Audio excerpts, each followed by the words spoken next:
Buenos dias, buenos tardes, buenos noches. For those of you who do not speak Spanish, good morning, good afternoon, good evening to wherever you are in the world. I sure hope you all are doing well.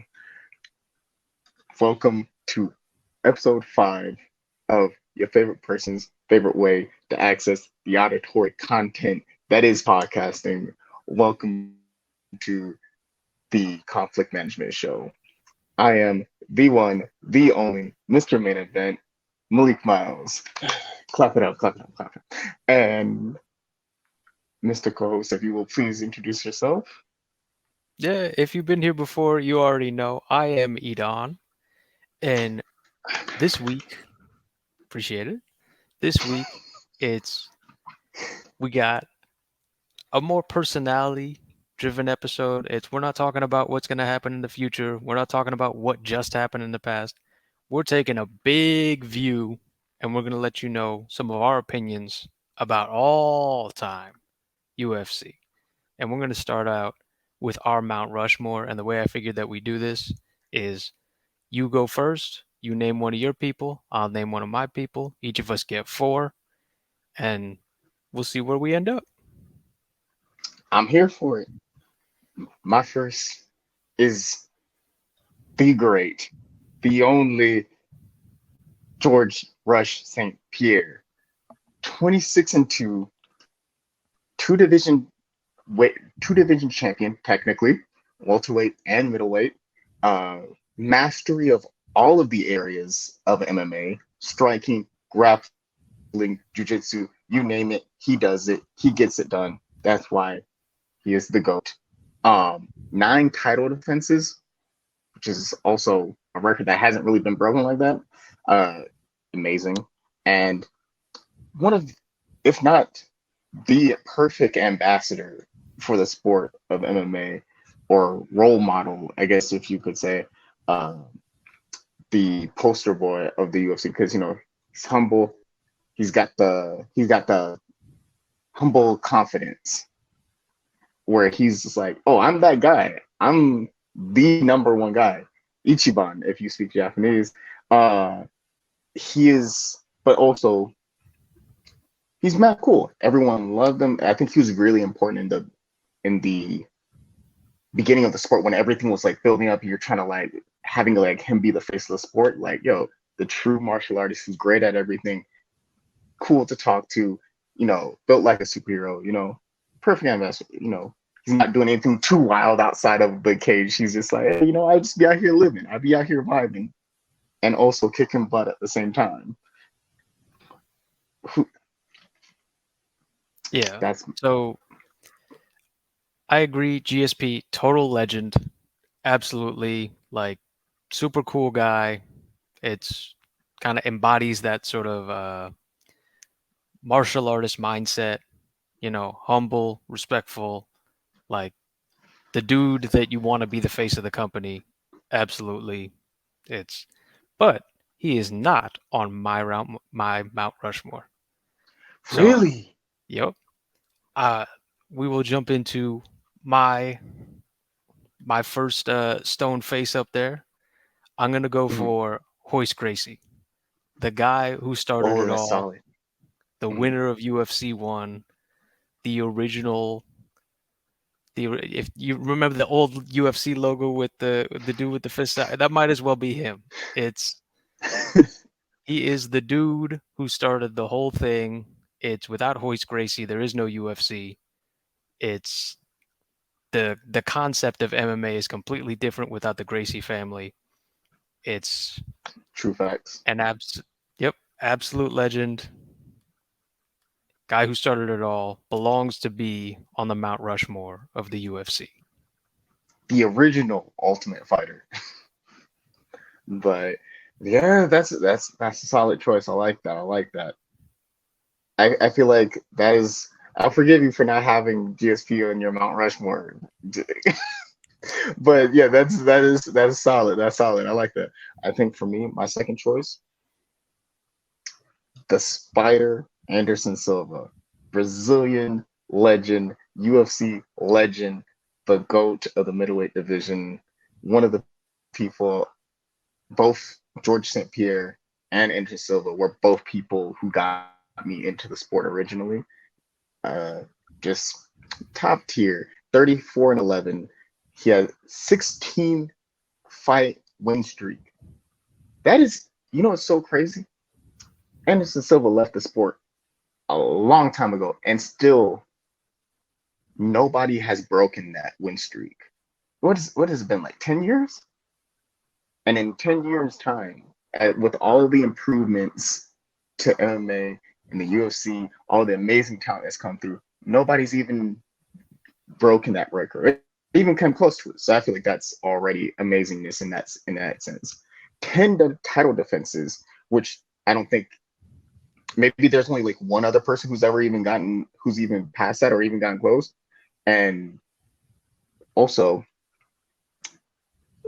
one of the most exciting people. When he was out here front kicking folks, out here Roy Jones taunting, and then what a crazy reign. I was reading some fact that like his reign was 2,400, like 2,457 days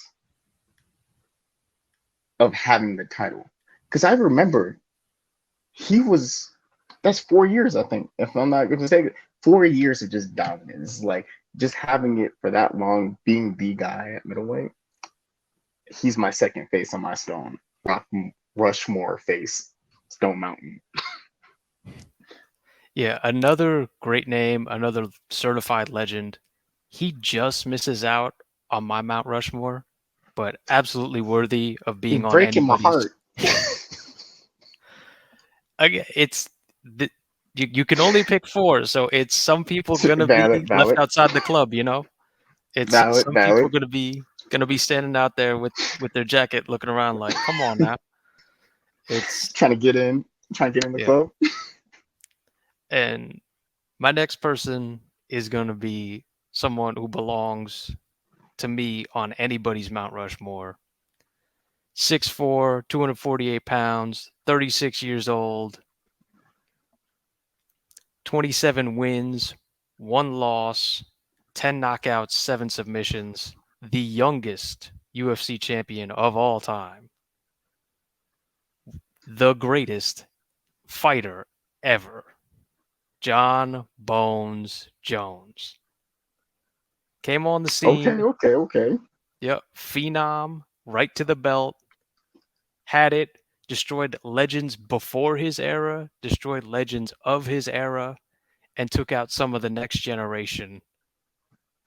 Then moved up to another weight class, took out the next generation heavyweight. He keeps adding to the legacy. He's already on the Mount Rushmore. He's already the GOAT. Tremendous, tremendous, tremendous John Bones Jones. Okay, you've redeemed yourself, and I agree, because he actually is my third choice as well. Like, regardless of the outside of the ring stuff, like in the ring, he is the Doritos goat, the one goat. He is arguably the greatest MMA fighter of all time, like greatest MMA person to exist. Because when you think about it, 13 title defenses, like you already mentioned, 27-1. Who's unheard of, youngest champion, and then on top of, like you said, on top of just the stacked resume of names, he's beaten people like Rampage, Quentin Rampage Jackson, Lyoto Machida, Rashad Evans, Vitor Belfort, Chael Sonnen, Alexander Gustafsson, Daniel Cormier, Glover Teixeira, Anthony Smith. Like, the names go on and on and on and on. Like you said, that is the old era, like the danger zone era.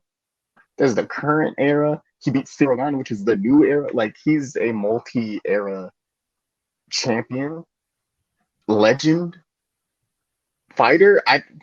At this point, I was like, I'm curious. I wonder how long he will be champion. But while he's here, we're gonna enjoy the moment. We're gonna savor the moment. Appreciate greatness while it's here. Uh, so yeah, that's, you kind of, we agree on that one. Okay, so John Jones Who's is your your third three? choice?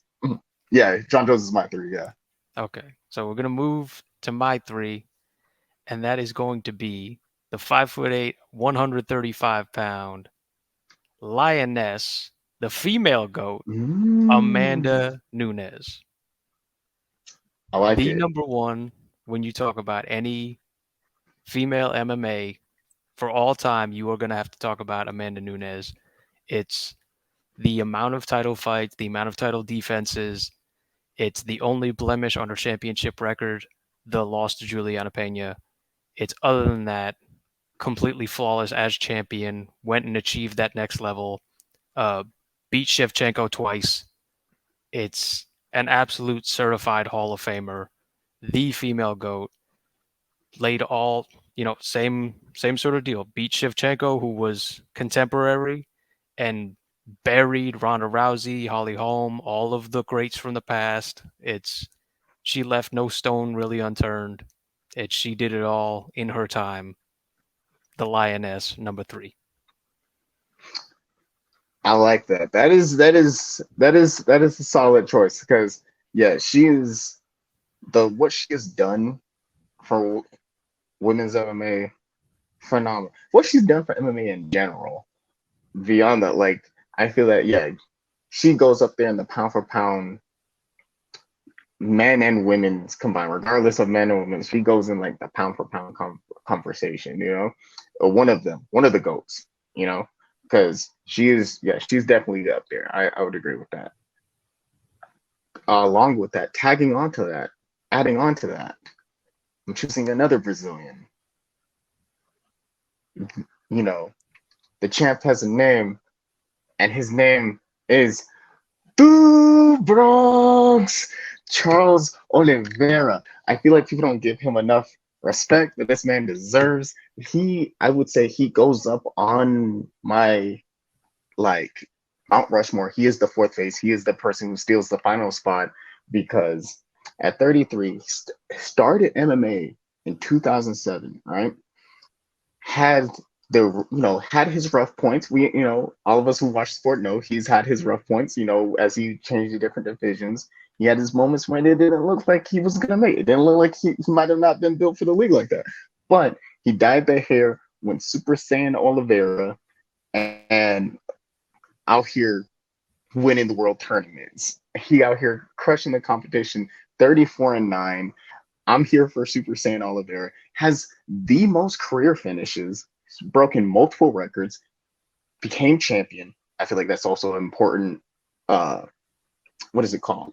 Criteria to need to be kind of considered became champion, has multiple UFC records, 19 career finishes, 19 career finishes, 19 performance of the night bonuses, and then also 16 submission finishes. All of these are the most in UFC history. Like, who's doing these? Who's putting up numbers? Like, come on now. Like, I feel like he is, in my opinion, if not the best lightweight ever, I would say he gets in the conversation of the greatest because once, not if, but when he beats Islam Makachev, that'll be two-time lightweight champion. Almost said light heavyweight, totally different weight class, but two-time lightweight champion, along to add to this list of accomplishments. And I feel like him having been becoming a two-time lightweight champion puts him over Habib. Like in my just opinion, Habib is great. I think he's amazing, and he is definitely one of the goats in lightweight. But I think him becoming a two-time champion, along with all these accolades, puts him just a little bit over the top. So, and then also the story of just the underdog becoming the top dog, starting in the favelas of Brazil and then becoming like almost not even almost a superstar in Brazil, a superhero, if you will, like person inspiring the youth, inspiring the masses.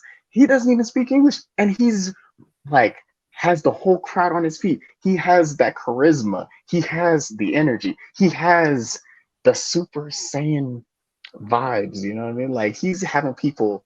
He went to Canada and had the entire Canadian crowd cheering for him as if he was Canadian, as if they were the Brazilian crowd. Yeah, it was like they was already in Brazil. They were in deep into Canada. and like had the crowd on his feet. Anywhere he goes, the crowd is screaming, "Dude, Bronx." He's my number four. Yeah, I feel it's like it's hard to top. yeah. I mean, it's. I'll be honest. I don't hate it. It's I think as far as someone who's taken over the kind of entertainment and like exciting mantle from Anderson Silva, I feel like Charles is the spiritual successor to that. You know, does it in his Mhm. own way with the jujitsu and the finishing like that, whereas Anderson, a lot more kickboxing centric. But I think in terms of also Anderson, not the best English all the time. Uh, so but still had that same sort of ability to connect with crowds through the art style, the art part of mixed martial arts, where you don't need to speak his language to understand what he's expressing. It's he uses his body and his martial arts to express himself in a way that you can completely understand, and that connects with fans on an almost deeper basis than language can offer. So I don't hate that at all. I think super influential, like you said, has the records, has the accomplishments, great story. And Obrigado. yeah. And so I already have two Brazilians on my Mount Rushmore, and we're making room for a third. It's not Charles, it's not Anderson. This is home cooking on my part. Jose Aldo Jr., the king of Ooh, Rio. Okay. that's I'm We're, here we're for it gonna because back he it was up. this close from making mine. Yeah, we're gonna back it up because some Mm. some people don't know. Some people who just started like during the pandemic. Some of y'all just jumped on and you only know Jose Aldo from one bad moment that he had. But Jose Aldo is a certified legend, an absolute killer. A lot of people missed his prime who are around now. In his prime, one of the most devastating fighters in the sport, a pound for pound king type of performer on a night in, night out basis. It's tremendous. It's starting back in the WEC, knocked out Cub Swanson in 8 seconds, uh, blasted Uriah Faber with those disgusting leg kicks, uh, beat Kenny Florian, Chad Mendez, Frankie Edgar, uh, Ricardo Lamas. It's just an absolute king's run. It was king of the WEC from day one. There was no like conversation when the UFC bought the WEC of like, oh, who's Aldo going to fight for the belt? No, it's Aldo's belt, and he'll be defending it the first time he fights in the UFC. There's no questions. Everybody already knows who the alpha in the room is. It's Jose Aldo, and to grab that WEC belt in 2009 and to keep it all the way up until 2015. It's until 2015 the featherweight division knew one champion with one guy. That's it. Nobody else was even close. Nobody thought like, oh, it was close. Like so and so should get a rematch. It's no. He cleaned out the division and they started throwing guys up again against him who he'd already broken because there was just nobody left for him to fight. And it was before the champ era. It's Aldo could have a way more impressive resume if he would have fought under a different type of UFC, a more modern UFC that allowed a lot more movement and fights between champions and things like that. Is he could have easily been a multi-division champion, one of the supreme talents, a guy in his prime who could do it all and did it with explosive big style. It's tremendous, tremendous, tremendous. And even after the Conor McGregor stuff, Conor McGregor leads the division, and Aldo wins the belt back against Frankie Edgar. And then, okay, the Holloway performances come up, and does he put his face down and say like, "Oh, I'm done. That's it. It's over. I'm not going to be the guy I used to be." Nope. Drops 10 pounds, comes into the division, and gets another run up to the title. Absolute madness. It's absolute legend stuff. How many people told him that he couldn't, including Khabib, who was criticizing him and saying, oh, he'll never be champion? Aldo made it all the way back to the summit again in a different weight class. It's absolute legend stuff. One of my personal favorites. I will protect him with all my heart. That's why he's up there on the mount. Oh man, because I remember watching Jose all those like fights and like getting to see his highlights and all that stuff. Like when I first was getting into sport. Oh yes, it great fighter, great. Like whenever you watch it, it was exciting. It was you wanted to see him against whoever it was, and you were like, that was like the king of Rio. Seeing him fight, and like you said, even after the moment against Connor, like that just shows you how great Jose Aldo was. Is it launched Connor from Irish prospect to international superstar in one night. That just shows you how popular, how great Jose Aldo was. Because you're not going from just some guy to the guy if you're not like already that. And then even after that, he could have taken that loss and said, "Hey, I already accomplished everything. I'm good." Nah, he said, "Nah, run it back." He built up his skills, built up his whole thing all over again, made another run. Even that when people was like, "Oh man, you probably it's you don't I don't know."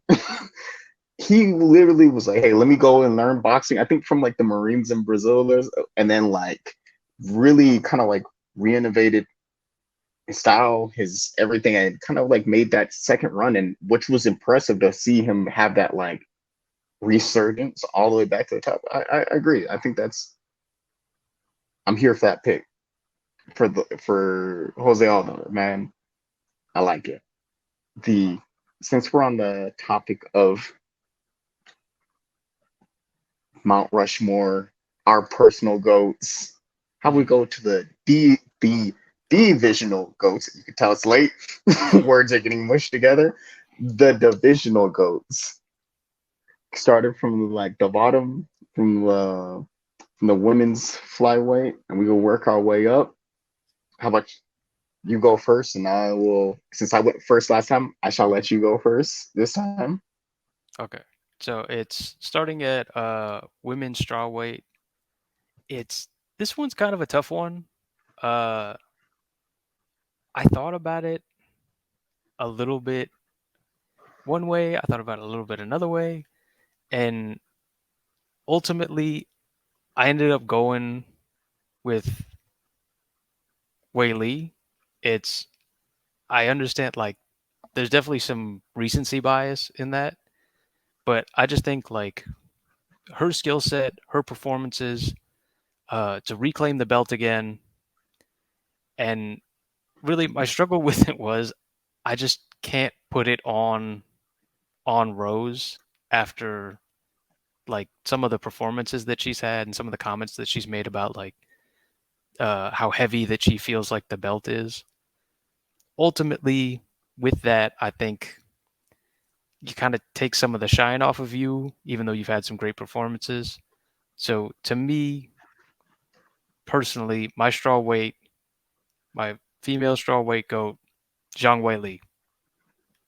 I'm not mad at that because I actually chose the same thing actually the exact same reasons. So, hey, that works. We're both on the same accord on that one. Yes. Uh, Nothing else to add to that. Nothing else to say because you said everything that I was gonna. You said everything there as perfect as can be. Okay, well, let's go So to the next one. I think we might yeah. have a little disagreement here. So I'm going with the Bullet, Valentina Shevchenko. I know she's not the champ right now. She's coming off that loss, but I Mhm. think everything that she's done in the past, I think still the 125 goat. Actually, again, Oh no I way! I chose. thought you were gonna go Grasso because you're a huge like Grasso supporter.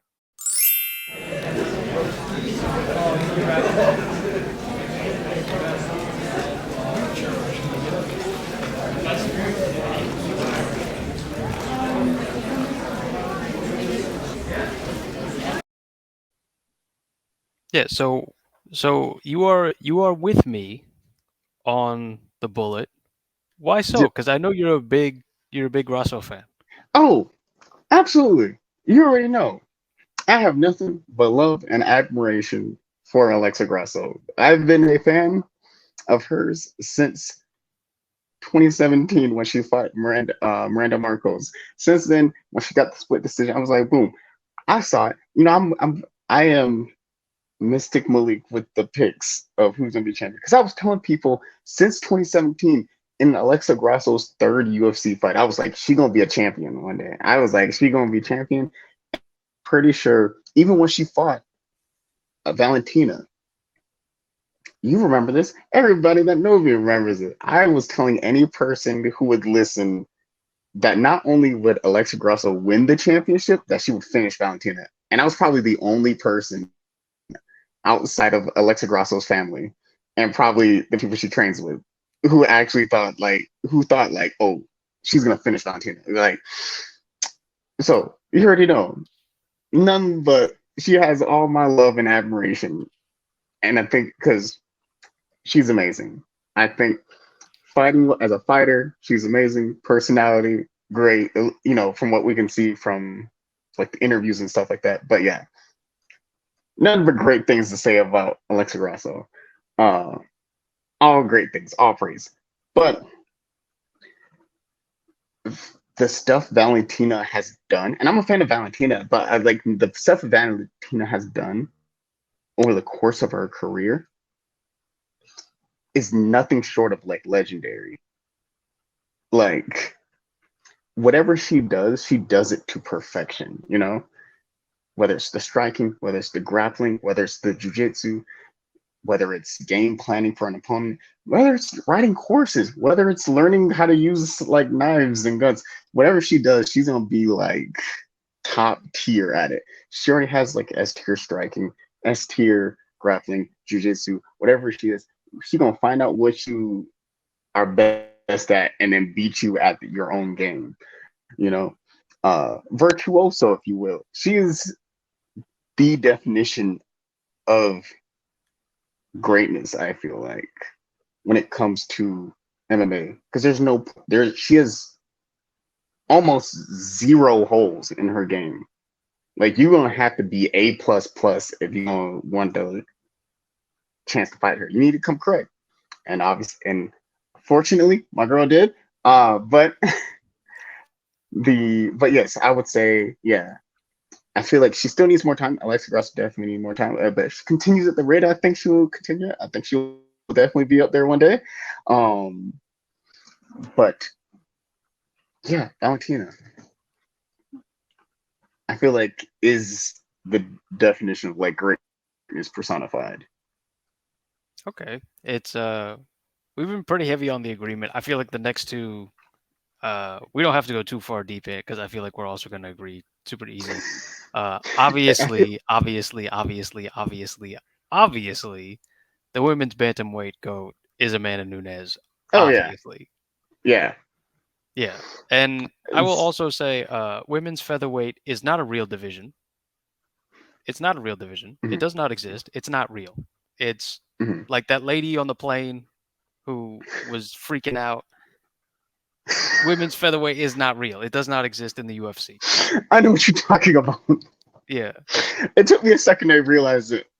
Yeah, so since we have had three in a row, right? I'm gonna go through and just name all the people I have on mine since we've had three agreements in a row, and you can tell me where we have the differences. All right. Okay. Uh, so I have for flyweight Demetrius Johnson. He doesn't get talked about often, but Correct. greatest flyweight in my opinion. Dominic Cruz for greatest bantamweight.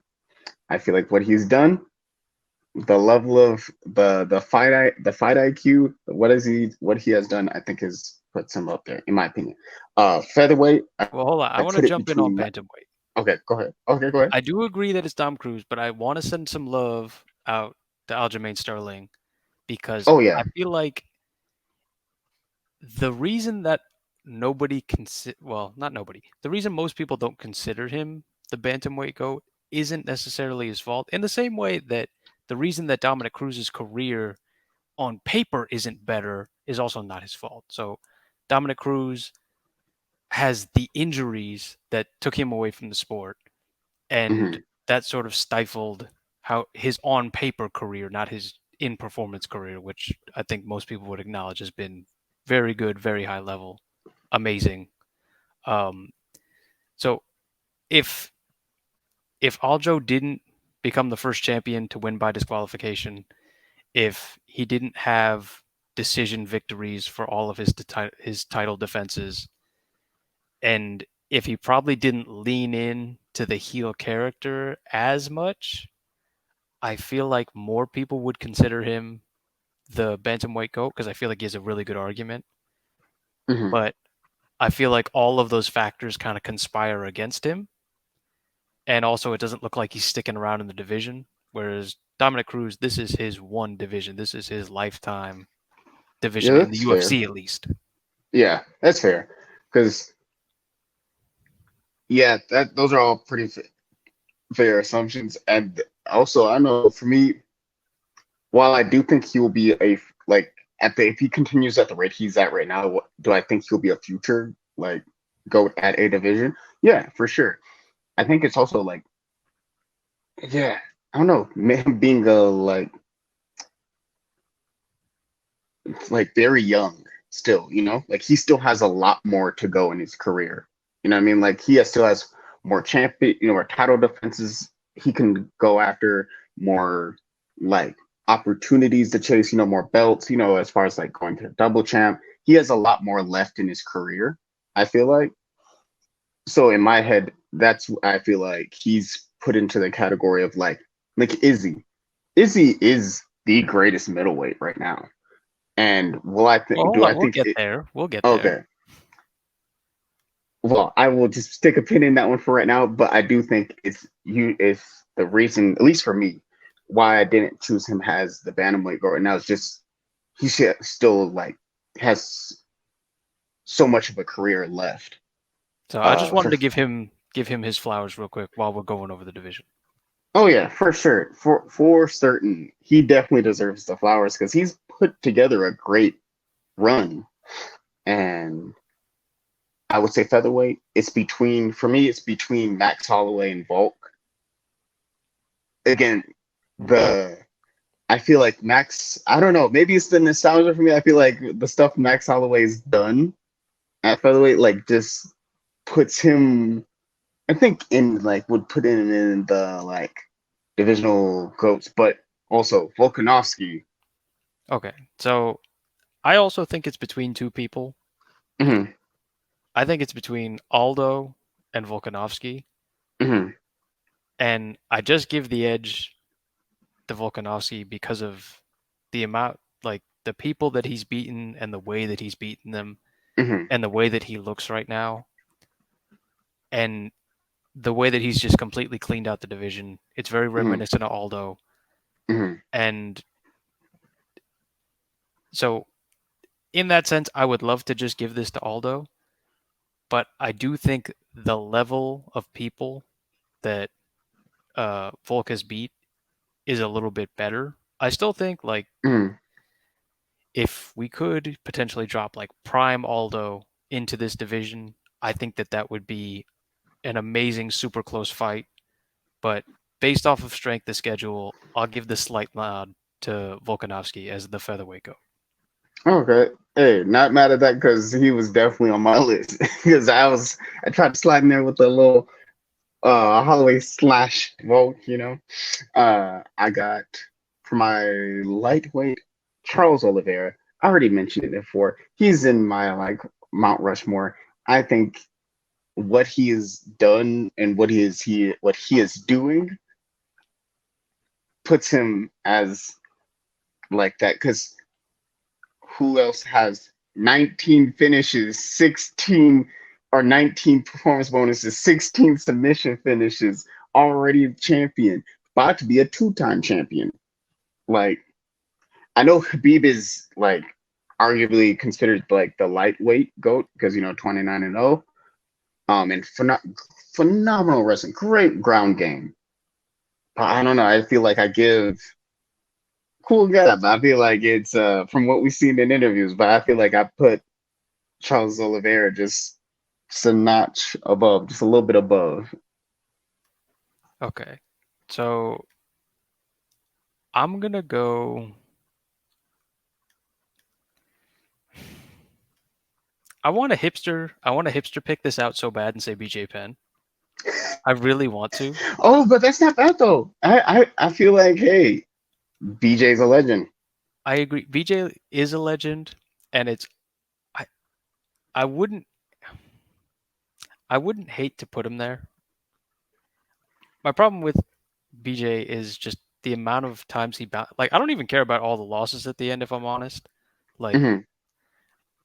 the problem that I have with putting BJ as the GOAT at 55 is just that he bounced around to a bunch of different divisions and like in doing that he was able to show just how great he was and the amount of Hmm. people he beat and like how I don't mean this in a bad way but kind of like how unseriously he was kind of taking the sport at times and still just being like a phenomenal fighter who was getting the best of guys who were taking it much more seriously than he was.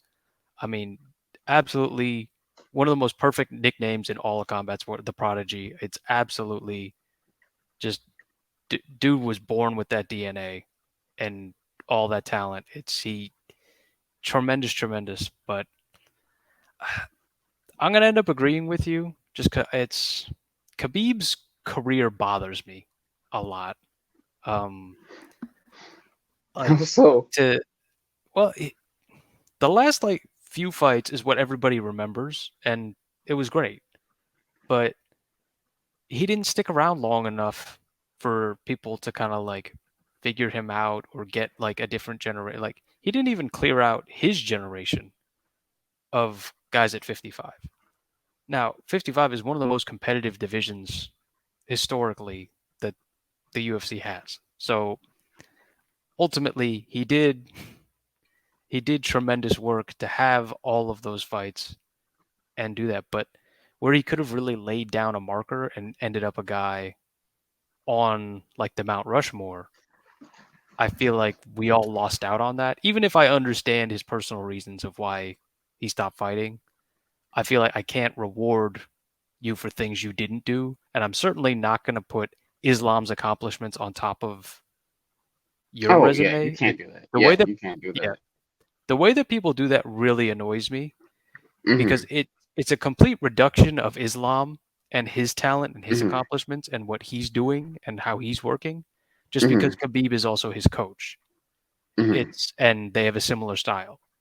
It's to me we didn't get to see all of Khabib and you can respect what he did show you, but I can't give you credit for assignments he didn't hand in. So, That's fair. And yeah. that's kind of my reason on it too, because while he did great as a fighter, and towards the end, that's what a lot of people remember. Also, he didn't like stay long enough where he could put in the work that a Valentina put in, that an Amanda put in, that a, like a DJ put in. You know what I mean? Mm. Um, like you said, you can't get graded on assignments you didn't turn in. But I think yes, while I do like like you said, understand like we all understand like the reasons why he left. Like we can as fans be like, oh, okay, family wanted him to come home.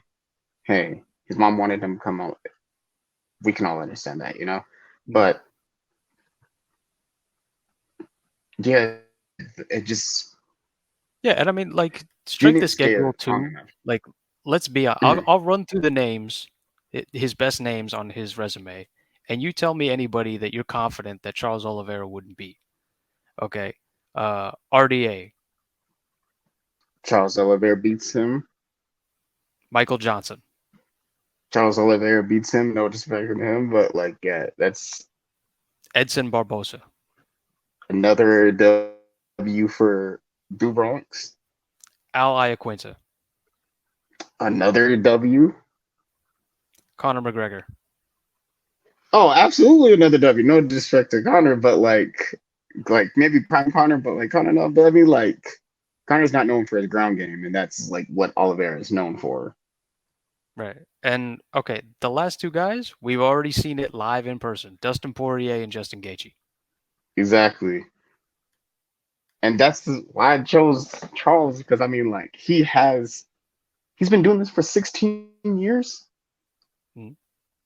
and counting, and still at the top of his game, and actually had a resurgence, like a phoenix, just came out of the ground. So yeah, while Khabib is great, I feel like Oliveira is just Super Saiyan Oliveira is just tad bit greater. Yeah, and I mean, like, I'll give you some names that Oliveira has. Jeremy Stevens, Hmm. Jim Miller, who is a UFC record holder for the amount of fights that he has in the UFC. Yeah, the immortal. Okay. Tony Ferguson, who Khabib never fought. Another legend. Hmm. Michael Chandler, who Khabib never fought. Yep, and who's the beast? Yep, and then Poirier, Gaethje. Also, equal beasts. Like two dudes who are like legit fighters. Yeah, Favorite fighter. and that's those guys coming back after those losses. They had to win fights before they got, I believe, before they got to fight Charles. So it's those Hmm. guys had got those lessons from fighting, and then got to come back and face Charles, and still got finished. Okay, there's the slip up against Islam, which he didn't look like himself, and then comes back with the KO of Dariush, who again And Khabib never fought. dominant fashion. Like, so we're gonna hit the gavel on this one, and Charles is the guy. Welterweight. I feel like the next three we're probably gonna agree on, so I'm gonna just run through these real quick. You can let me know if you disagree. Welterweight, Okay. GSP, George St. Pierre, greatest welterweight of all time. Middleweight, Anderson Silva, greatest middleweight of all time. Light heavyweight, John Bones Jones is the greatest Yeah, that light one's too heavyweight. I easy. feel like, yeah, I don't know how you choose another person. It's just his resume is so crazy. Youngest champion at 23, Well, here, 13 if you want, has, I could do a devil's advocate for you. Are you ready? yeah, I'm here for Okay, it. here's my devil's advocate. Daniel Cormier is is the That's only other it's guy that not a I could put terrible, together. Okay, so but that's not I'll get terrible though, because when you look at DC's record, he is technically. I had this conversation with a friend. If John Jones any in any other era of the light heavyweight division, DC is the champion and like a dominant one, you know? right. Because I feel like if John Jones isn't there, DC is essentially the John Jones of that division. Like 23, I think his record is 23-2, Olympic wrestling champion, like was also in college wrestling. Like I feel like DC don't get a lot of props, as much props as I think he should. But again, they just happen to be in the same era at the same time, and it was like 1A, 1B. Right. Well, okay, so I have his official record in front of Mhm. me here. So Okay. technically, it's 22 wins, 3 losses. Because Oh, if the you heavyweight remember, fights. yeah, so he's only lost officially Just to Stipe to, and John, yeah, right? Stipe twice and John only technically once because the second one was a no contest because Yeah, of John's sample that he returned. yeah. So if you want to take guys out of the GOAT discussion, for I personally don't want to take guys out for having a bad test because otherwise we'd Uh-huh. have to take Anderson Silva out Hmm. and I think maybe one or two other guys. But yeah, if we wanted to live by that standard, it's DC and it's not particularly close. I mean, uh, Frank Mir, Roy Nelson, Dan Henderson, Anthony Rumble Johnson, Alexander Gustafsson, Anderson Silva, uh, Volkan Uznamir, and then came up to heavyweight, knocks out Stipe Miocic, submits Derek Lewis, and then eventually loses the latter half of the trilogy at the very end of his career to Stipe. Heavyweight, Stipe Miocic.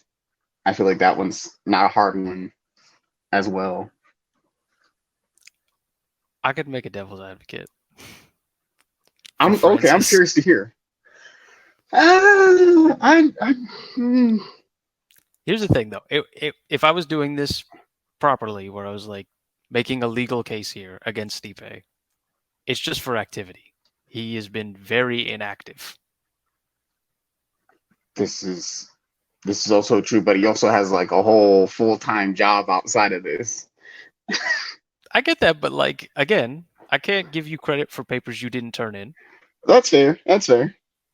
Because, but I feel that like the work. Well, I could definitely see the DC argument, right? While Francis is good, and I enjoy Francis, I think he's a great fighter. Uh, and the story is great, you know. But I don't think he's put in the same amount of work Stipe has. I could be wrong, but Okay, if well, I hold on. if I remember I'll read correctly, some the run. names. I'll Okay, read some names, and you tell me whose resume you like better. Okay, so we'll start with Stipe, and I'll wait till we get some.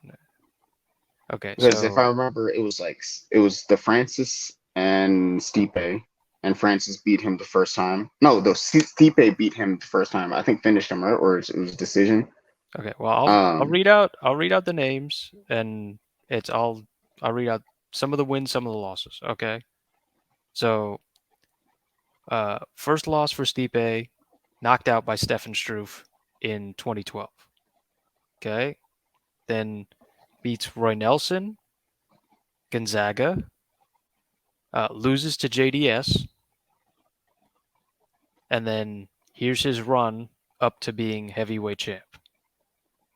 Mark Hunt, Andre Arlovsky, Fabricio Verdum, Alistair Overeem, JDS in the rematch, Francis Ngannou the first time. Loses to DC, gets the other two sides of DC on the fulfilling the trilogy, and then loses to Francis. Okay, if we go to Francis's side, all right, once he hops into the UFC, Curtis Blades, that win has aged tremendously. Uh, Andre Arlovsky, same one that's on Stipe's record. Alistair Overeem, same one that's on Stipe's record. Has the loss to Stipe.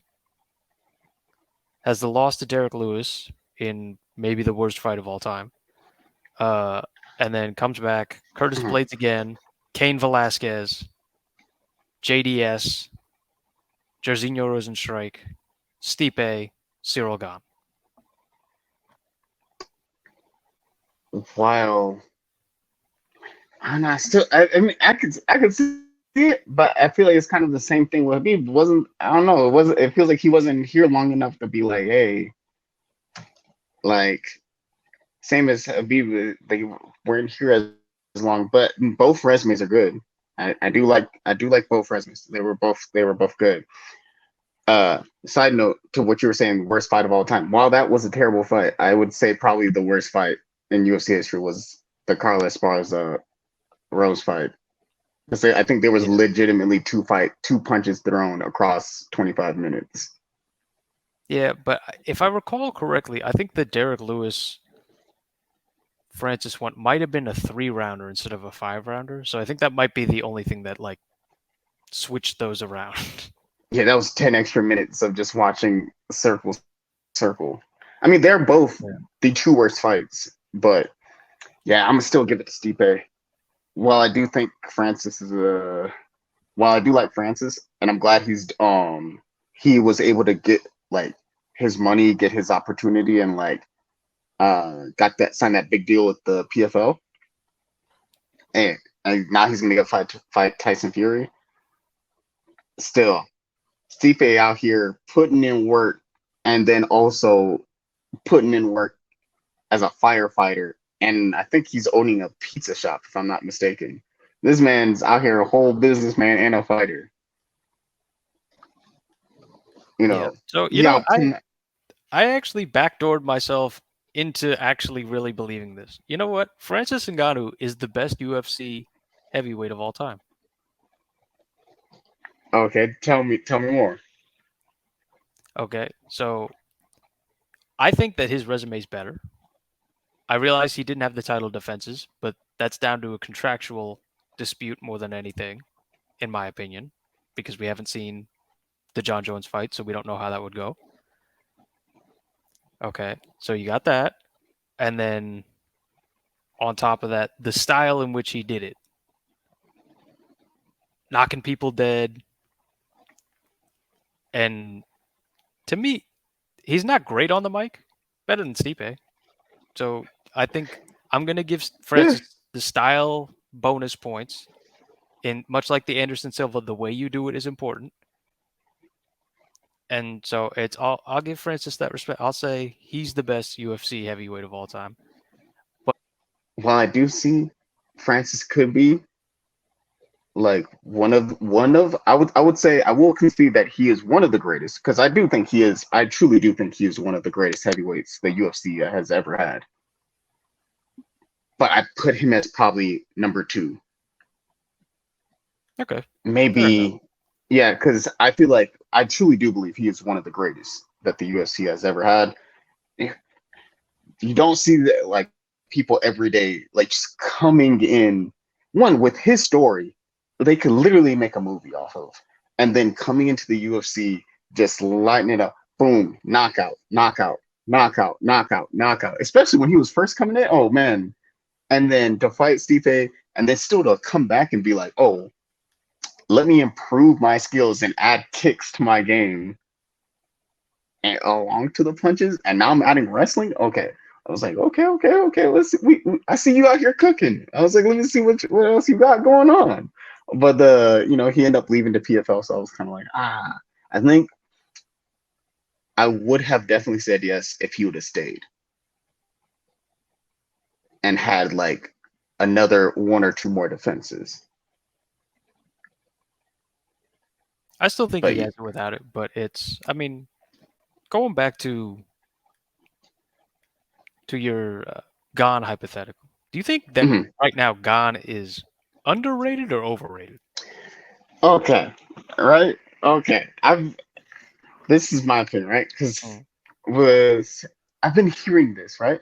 Because some uh, people, because of like it's been two losses in a row, and I understand, that people will be like, oh, he's like overrated. And I've been hearing people say Cyril Gane is overrated. I've been hearing people say it just wasn't for him. It wasn't his time. It wasn't like meant to be. Uh, the hype train, right? But I would dare say all those people are. While I can understand their points, I think they're all wrong. And I can confidently say this because I will stand on this.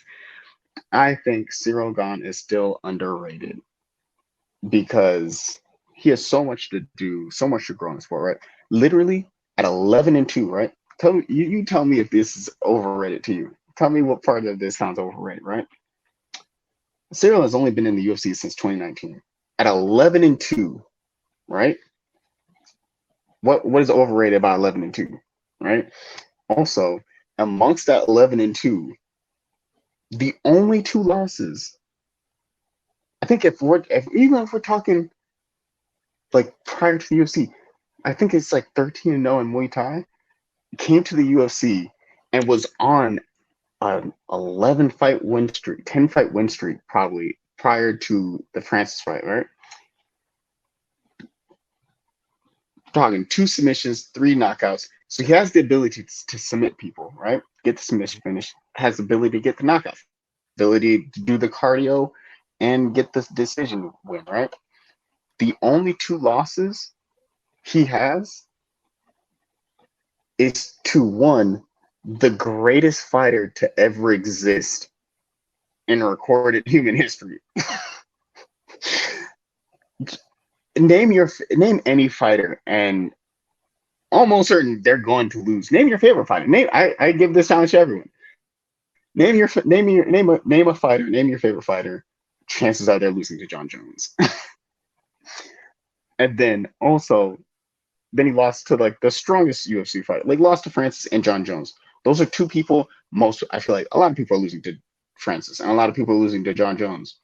In only 10 fights before that, it took the greatest fighter of all time to give Cyril his first loss by finish. He's only been finished one time, and that was literally to the greatest of all, to the GOAT.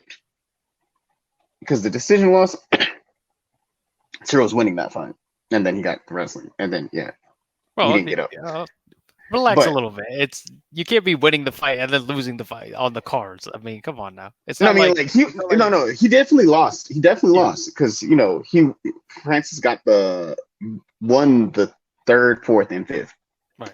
I definitely I I because just the want to make first two. sure we're not giving too Oh yeah, much credit in a loss. You know. oh yeah, yeah, oh yeah. I mean whether you were winning or not, if you lost, you just lost. You know, like you were win. Well, he might have been winning in the beginning.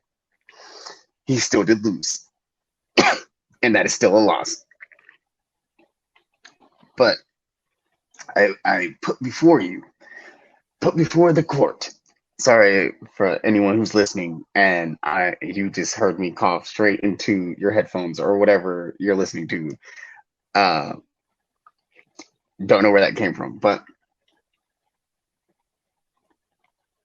in 10 fights, he's only had 10 fights in the UFC, right? Three of those 10 fights were title fights. One for the interim belt, which he did win. So that means he won the interim belt within 7 fights. The other was the title fight against Francis and the title fight against John. While the title fight against John was abysmal, I really do think he got hit with the John Jones effect. You're going against the greatest dude to ever do it on the biggest stage of them all. You get that drill and dump, whatever it may be.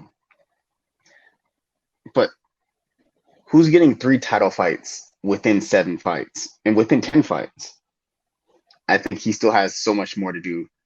He's very new to the sport, very new to this career. I think he is still very underrated because he has the striking, he has the submission game.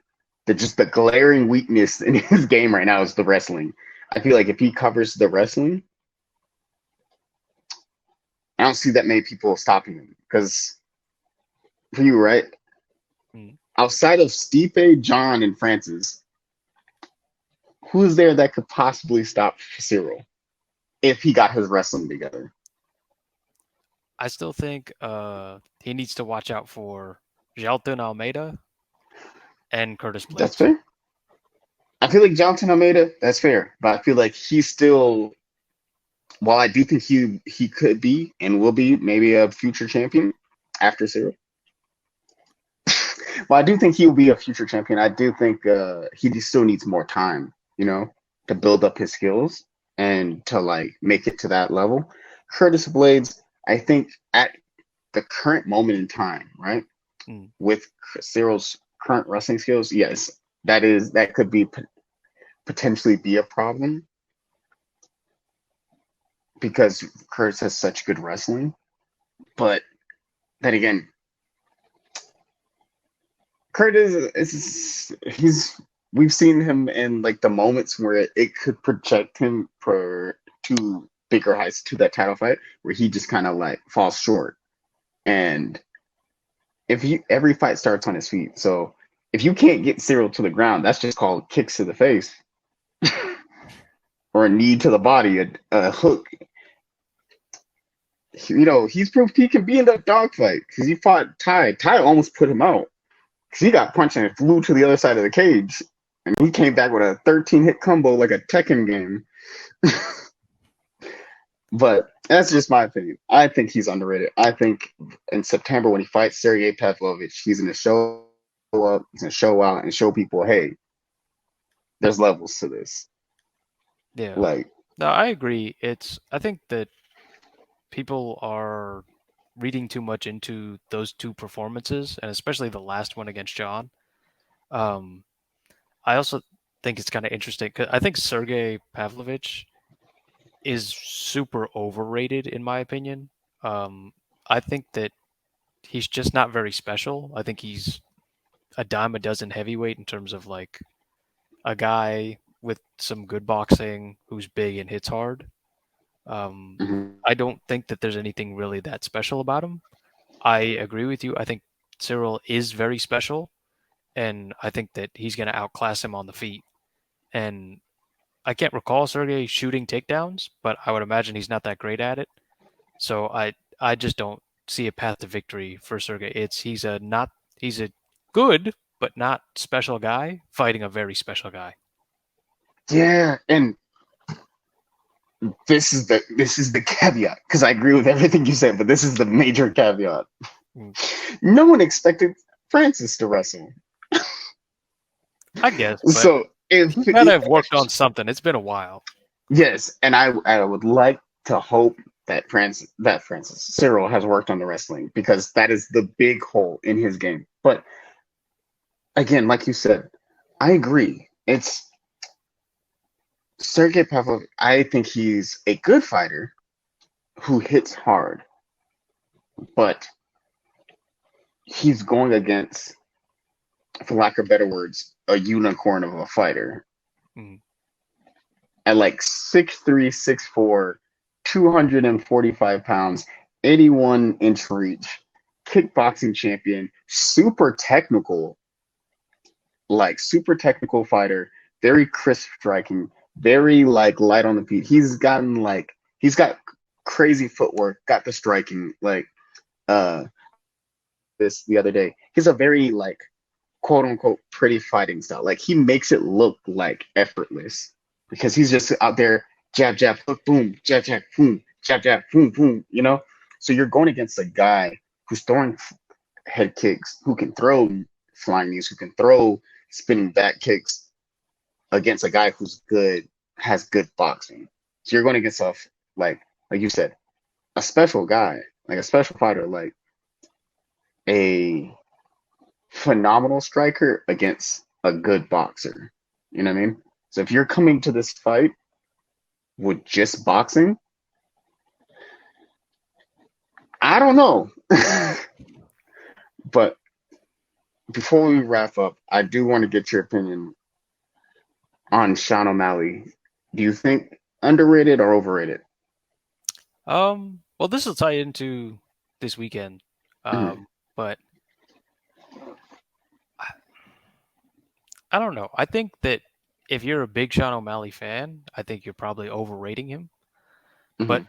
I think in terms of like the general MMA community, I think he might be actually a little bit underrated almost because of how forward his sort of like shtick is and how much people think he's just kind of a gimmick guy. I think he has more legitimate skills than people realize. They think he's just kind of like a marketing prop for the UFC. I think he's better than that, but I also don't think that he's like, a championship level type guy yet. Mm, yeah, that's one of those things because I also think about it too, where I do think he has more skills than what he's putting forward. And I wonder if, you know what, I'm gonna say, yeah, because I think I do like Sean O'Malley. I think he's an interesting guy to hear talk. He's like, he has the personality, he has the charisma, he has um, the presence, and like when it comes to striking, when I see him fight, okay, cool. Like he has the fighting style to back it up, to back up the personality, the charisma, the presence, whatnot, right? But I do think if the people who are like hardcore fans of like, they might be like, Sean O'Malley is gonna just totally wash out me. I think if you're one of those fans, you're definitely overrating him going into this fight, and you may leave with some hurt feelings.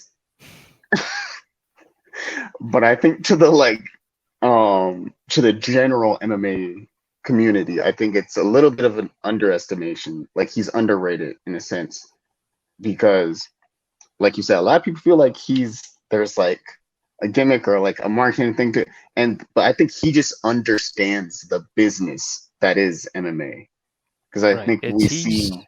he's one of the better ones, I think, of the last maybe 10 years Mhm, of guys who understand how to develop a personal brand mhm, and how to kind of use the UFC as a promotional tool for themselves more than using themselves as a promotional tool for the UFC. It's mhm, he's doing a much better job of getting like an equal type of relationship with the UFC where the UFC is promoting him and he's promoting the UFC, but he's also making sure that he has something apart from the UFC that he can promote through UFC channels. mhm. I agree because I feel like long gone are the days where you could just go in there and just fight, and you don't, and you just like, hey, my fight is gonna speak for itself. Like now, like as the internet grows, as people, the world can, as the sport continues to evolve, and I think it's similar in all aspects, especially. I know people don't like to make the reference, but it's kind of like WWE. There's so many superstars on a roster, just like there's so many fighters on the UFC roster. Mm-hmm. Give me a reason to care. Why should I watch you compared to the next guy? There's how many, like four UFC events in a month, and like maybe 8 fights on a card. What about you makes me want to sit there and potentially watch you for 15 minutes or want to care about who you are, what your story is, whatever it is, right? Because, and I think people like him, like Sean O'Malley, Izzy, those guys like understand one, like the business side of MMA and being like, okay, like you said, how can I grow my personal brand? How can I like get over the fans? Because if you're over with the fans, you're gonna get a bigger push from the UFC, in my opinion, because they're gonna like if they're like, oh, this guy brings in people, like he puts this guy or gal puts butts in seats, and they can fight too. Oh, let's go, like you know what I mean? Because how many times we've seen a good fighter, but they just have zero personality, Yeah. and they have to do the long one where they like may fight 10 times, go on a 10, 12, 13 fight win streak or some crazy like that just to get an opportunity where someone's like interesting or like people find them engaging or people are like, oh man, like who's this person? Oh, let me check more about him. And they may fight 4 times and get a title. So I think it might be a little bit of both. I think he might be a little underrated. But this has been a long one, but a fun one. Hit the cue music. I appreciate it. You know, I hope you guys had enjoyed this episode. We enjoyed making it. If you listened this far into the episode, like, share, subscribe, write us a 5-star review. We greatly appreciate it. Until next time, we shall see you guys later. Peace.